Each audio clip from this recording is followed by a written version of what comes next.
pousse les Français à bout. Et il prend une espèce de malin plaisir sadique à les exaspérer. Au même moment qu'il explique que la France ne peut pas se permettre d'avoir 10 milliards d'euros de déficit sur les retraites, il a dilapidé 1000 milliards d'euros depuis qu'il est à Bercy puis à l'Élysée, et notamment 600 milliards d'euros pour le confinement qui n'a servi à rien. Je rappelle que beaucoup de pays du monde, à commencer par la Suède, par exemple, n'ont jamais fait de confinement, n'ont pas augmenté leur dette. Nous, ils nous laissent des dettes énormes. Le même d'ailleurs qui dit qu'il n'y a jamais d'argent et puis qui donne de l'argent.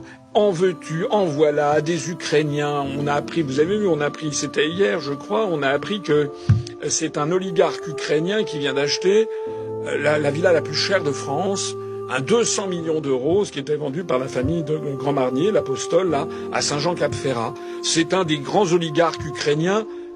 Qu'est-ce que c'est que c'est un escroc, hein. Allez voir sa notice Wikipédia en anglais, parce qu'en français c'est toujours très ripolliné, mais allez voir la notice Wikipédia, ce type est un escroc. L'argent que les Français donnent, Monsieur Zelensky, je suis désolé, on sait qu'il a un patrimoine immobilier à Forte-dei-Marmi en Italie, à Londres, etc. Ce sont des escrocs. Avant l'intervention russe en 2022, la presse française et internationale occidentale ne cessait que de dire que l'Ukraine était le pays le plus corrompu du monde.